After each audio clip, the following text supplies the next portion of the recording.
अस्सलामुअलैकुम dear students. मेरा नाम सर विलायत है और स्टैंडर्ड कोचिंग एकेडमी में मैथमेटिक्स की दुनिया में हम आपको एक दफ़ा फिर खुशामदीद कहते हैं। एज़ यूजुअल एक दफ़ा फिर आपसे गुजारिश है, अगर आपने हमारा यूट्यूब चैनल अभी तक सब्सक्राइब नहीं किया है तो हमारे चैनल को सब्सक्राइब कीजिएगा। कमेंट्स भी आप कर सकते हैं, लाइक भी कर सकते हैं और शेयर भी कीजिएगा लिंक को दूसरे स्टूडेंट के साथ, ताकि बाकी सारे स्टूडेंट्स जो है भी इस मुफीद वीडियो से मुस्तफ़ीद हो और वो इससे फ़ायदा उठाएं। जी, तो डियर स्टूडेंट्स, उम्मीद है आप सब खैरियत से होंगे और इम्पॉर्टेंट फार्मूलाज़ का जो सिलसिला हमने शुरू किया था आज जो है, इससे पहले हमने इससे पिछली वीडियोज़ में अब तक हमने यूनिट नंबर 1 से लेके 8 तक मैथमेटिक्स ग्रेड 9 के यूनिट नंबर 1 से 8 तक जो इम्पोर्टेंट फार्मूलाज और प्रॉपर्टीज़ हैं वो आपसे डिस्कस की हैं। वो आपने जो है यहाँ पर वाइट बोर्ड पे चेक भी की हैं और आपने मुलाहिज़ा भी फरमाई हैं। आज की वीडियो में हम इंशाल्लाह यूनिट नंबर 9 से जो है वो स्टार्ट लेंगे। तो डियर स्टूडेंट्स, यूनिट नंबर 9 जो कि थ्योरम पर मुश्तमिल है, कॉन्ग्रुएंट ट्रायंगल्स पर जो है ये चैप्टर है। इसमें कोई इंपॉर्टेंट फार्मूला तो नहीं है, लेकिन इसमें जो इम्पोर्टेंट थ्योरम थे बहरहाल उसको हम हाईलाइट कर देते हैं आपकी आसानी के लिए, ताकि बच्चों के लिए आसानी हो और वो एग्ज़ाम के पॉइंट ऑफ व्यू से सिर्फ वही थ्योरम याद कर लें। तो यूनिट नंबर 9 में जो थ्योरम नंबर 1, 2 और 3 और 4 है, ये मोस्ट इम्पॉर्टेंट है with respect to exam point of view. तो इसको कोशिश कीजिएगा, तमाम बच्चों से गुजारिश है कि वो इसको थॉरली जो है वो समझें और इसकी प्रैक्टिस करें। यूनिट नंबर 9 में थ्योरम नंबर 1, 2, 3 और 4, ठीक है। इसमें कोई इंपॉर्टेंट फार्मूला नहीं है, ठीक है जी।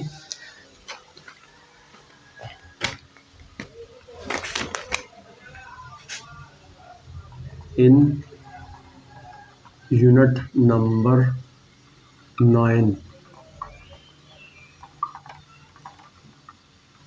important theorems are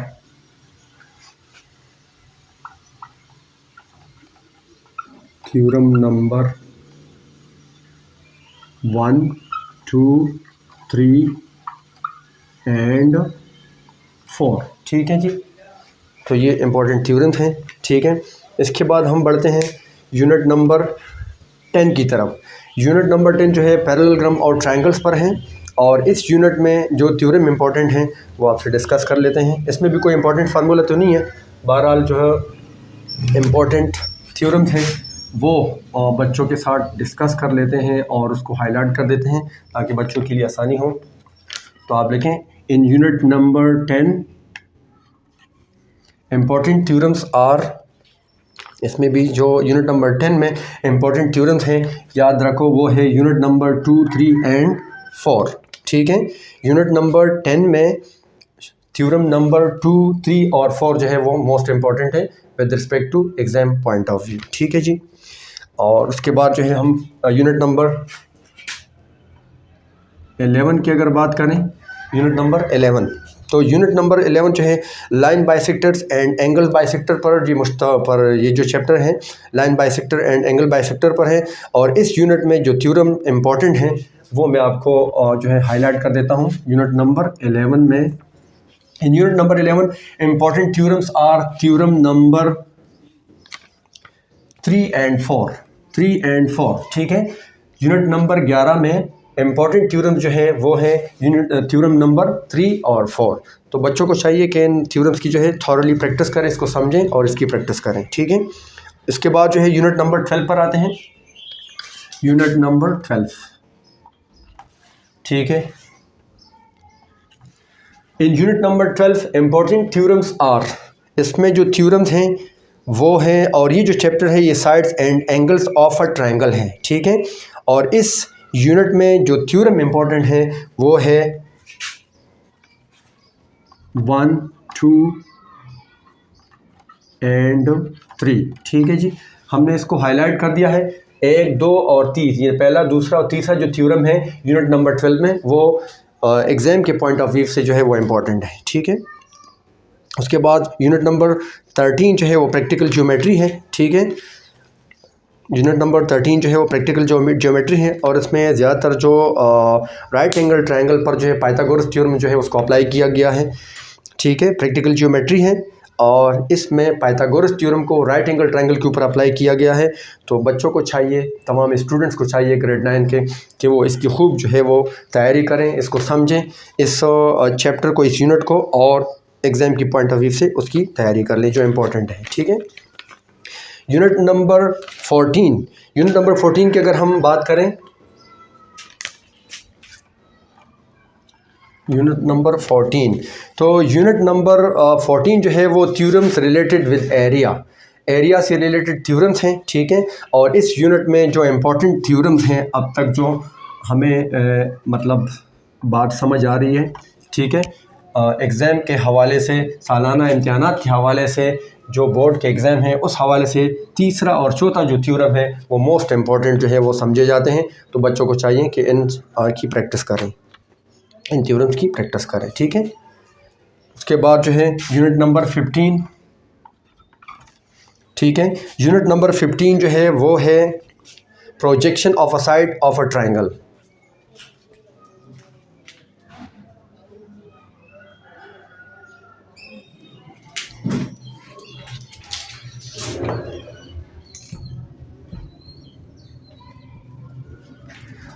unit number 15 projection of a side of a triangle, ठीक है, इस पर हैं।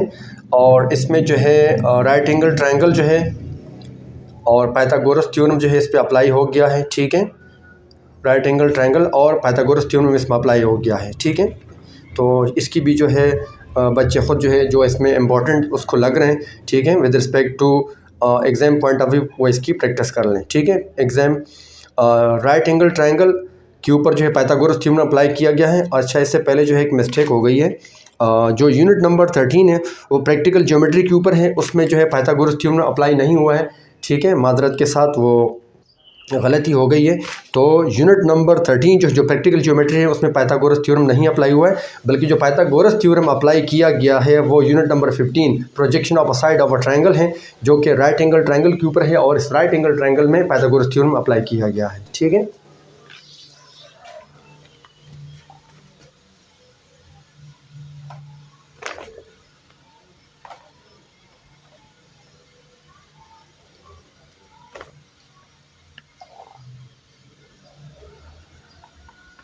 तो यूनिट नंबर 15 के ऊपर थोड़ा सा लिख देते हैं।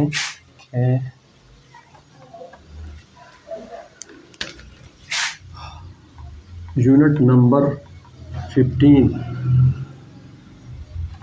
Is on right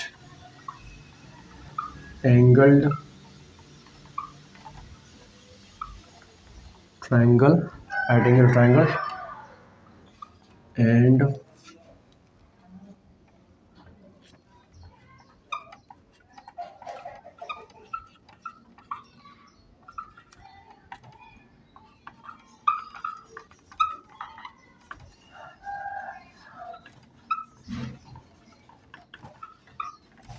Pythagoras theorem is applied. Unit number 15 में जो है वो राइट एंगल ट्रायंगल है, ठीक है, और पाइथागोरस थ्योरम इस पर अप्लाई किया गया है। सही है। यूनिट नंबर 16 जो कि मोस्ट इम्पॉर्टेंट यूनिट है ग्रेड 9 मैथमेटिक्स का, तो इसमें भी कुछ फार्मूले हैं जिसको हम डिस्कस कर लेते हैं।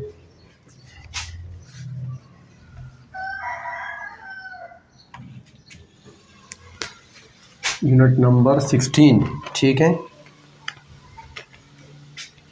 नंबर 1 है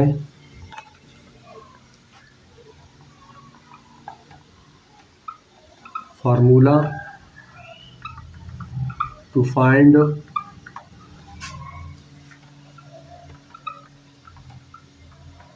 the distance between two points. Let suppose करते हैं कि वो पॉइंट्स P और Q है। हम सपोज करते हैं कि वो पॉइंट्स P और Q हैं, ठीक है। तो अगर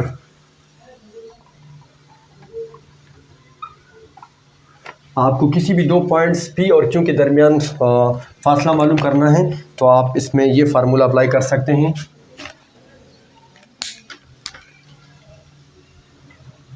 PQ is equal to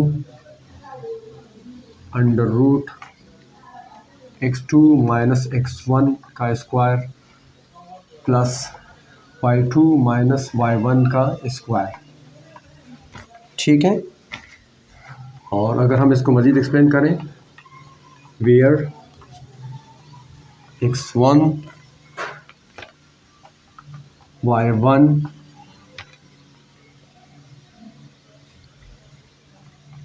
are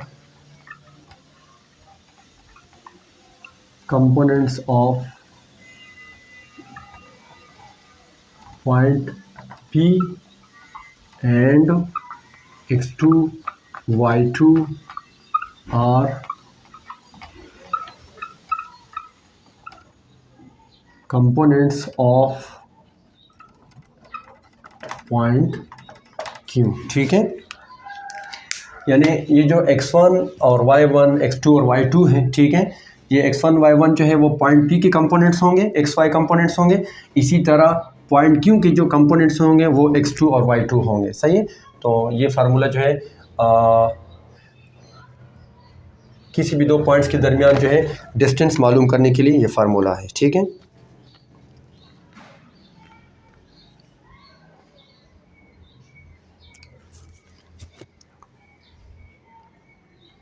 इसके अलावा जो है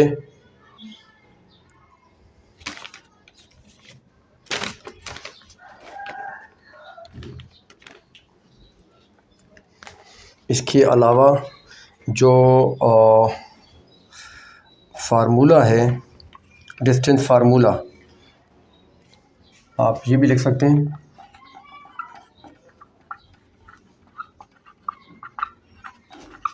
distance formula can also be used to show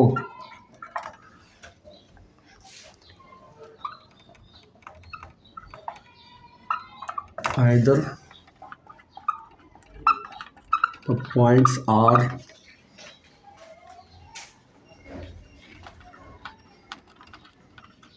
collinear, non collinear,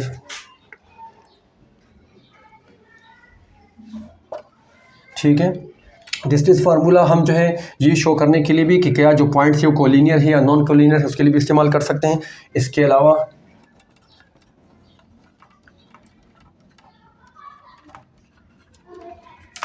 distance formula को हम जो है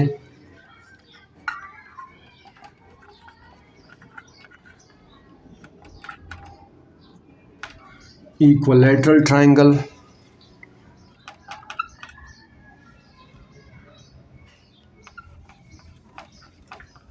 isosceles triangle,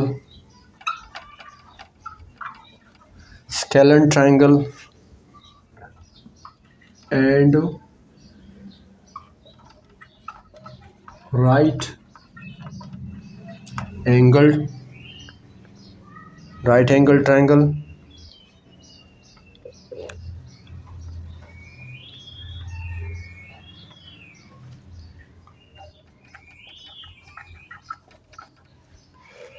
triangle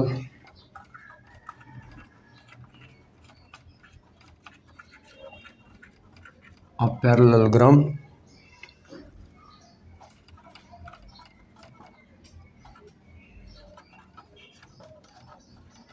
a rectangle and a square. ठीक है जी, तो हम जो है कोलिनियर नॉन कोलिनियर को सॉल्व करने के लिए भी इस्तेमाल कर सकते हैं। It can also be used for equilateral triangle, isosceles triangle, scalene triangle, right angle triangle, a parallelogram, a rectangle and a square. ठीक है, यानी इन सब चीज़ों को भी सॉल्व करने की, अगर इक्विलैटरल ट्रायंगल है उनके किसी दो पॉइंट्स के दरमियान फासला, आइसोसेलेस, स्केलन और right angle triangle, parallelogram, rectangle और स्क्वायर की मुख्तलिफ साइड्स का डिस्टेंस मालूम करने के लिए, मुख्तलिफ पॉइंट्स के दरमियान जो डिस्टेंस मालूम करने के लिए हम मालूम करते हैं, तो उसमें भी हम ये डिस्टेंस फार्मूला इस्तेमाल कर सकते हैं। ठीक है,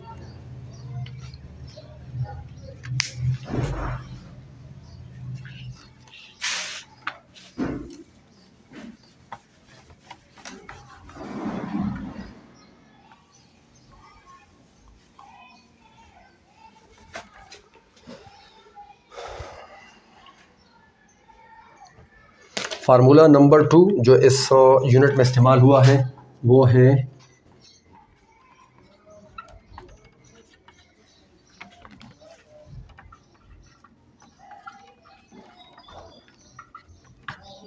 पाइथागोरस थ्योरम है।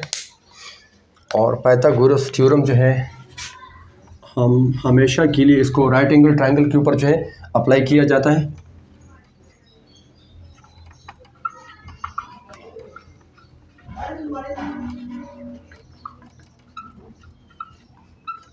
और राइट एंगल ट्रायंगल हमें पता है कि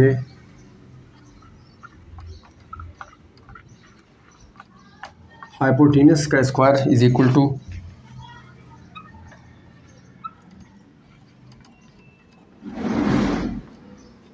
perpendicular square plus base square. ये पाइथागोरस थ्योरम है बेसिकली कि इसमें हाइपोटेनस का square is equal to perpendicular का स्क्वायर प्लस बेस का स्क्वायर होता है, ठीक है। और इसका डायग्राम जो है वो यूँ बनता है ताकि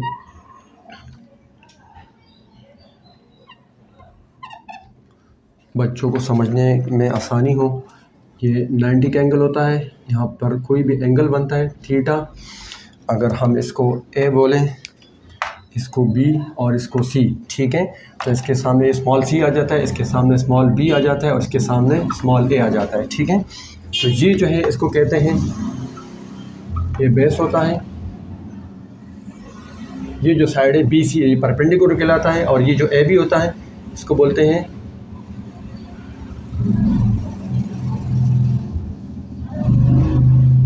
हाइपोटेनस। ए सी आपका बेस है, बी सी परपेंडिकुलर होता है, जबकि ए बी को राइट एंगल ट्रायंगल में हाइपोटेनस कहते हैं, ठीक है। अब इसके मुताबिक अगर आप देखें तो हाइपोटेनस जो है ये क्या हो जाएगा,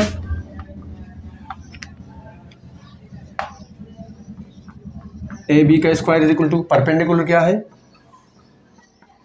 बी सी का स्क्वायर प्लस बेस का स्क्वायर। बेस कितना है,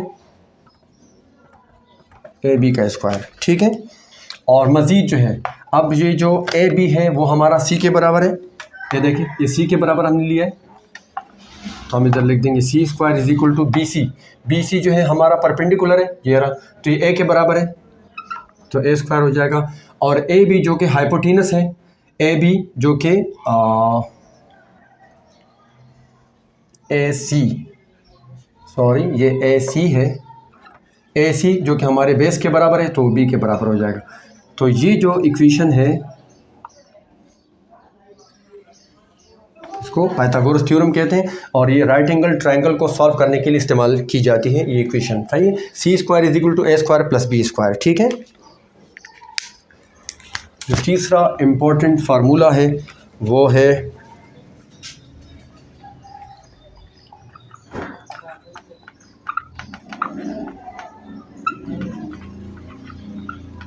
mid point formula.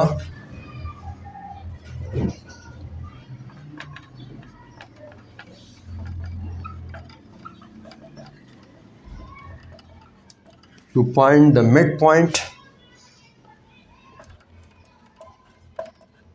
that is center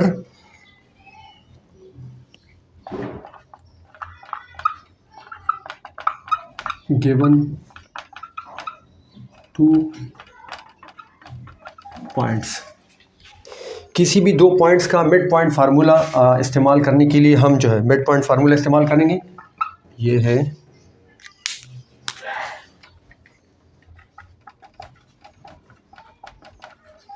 mid point of A B is equal to x1 plus x2 divide by 2 और y1 plus y2 divide by 2, ठीक है। तो ये जो है मिड पॉइंट का फार्मूला है, सही। किसी भी दो पॉइंट्स का मिड पॉइंट यानी सेंटर मालूम करने के लिए मिड पॉइंट का फार्मूला है, ठीक है। जहाँ पर जो है x1 और y1 और इसी तरह x2 और y2, ठीक है। x1 और y1 जो है वो पॉइंट्स ए के कंपोनेंट्स हैं और इसी तरह x2 और y2 जो है वो पॉइंट्स बी के कंपोनेंट्स हैं। अगर ये हमें मालूम हो तो हम इजीली इससे उन दो पॉइंट्स का मिड पॉइंट जो है मालूम कर सकते हैं, जो कि उसका सेंटर कहलाता है, ठीक है। तो डियर स्टूडेंट्स, अब तक जो है हमने तमाम जो है जितने भी यूनिट हैं उसके इंपॉर्टेंट फार्मूलाज आपके साथ डिस्कस किए हैं। उम्मीद है हमारी ये सारी वीडियोस आपको पसंद आई होंगी और इंशाल्लाह मुझे उम्मीद है कि ये जो वीडियोस हैं वो आपके लिए मुफीद होगी और इससे आपको बड़ा फ़ायदा हो गया होगा। आपसे गुजारिश है कि आप इसको शेयर करें, दूसरे स्टूडेंट के साथ इसको शेयर करें और जो है मज़ीद वीडियोस के लिए इंशाल्लाह हम आपसे दोबारा रब्ता करेंगे इसके। और आपसे गुजारिश है कि आप हमारे चैनल को सब्सक्राइब करें, ठीक है, ताकि हमारी जो है जो न्यू वीडियोस हैं वो दूसरे स्टूडेंट तक भी पहुंचें। और आप बेल का आइकन भी प्रेस करना मत भूलिएगा ताकि हमारी हर आने वाली नई वीडियो आप तक जो है वक्त पर पहुंचे, ठीक है। तब तक के लिए नई वीडियो के साथ इंशाल्लाह दोबारा हाज़िर होंगे। अस्सलामु अलैकुम।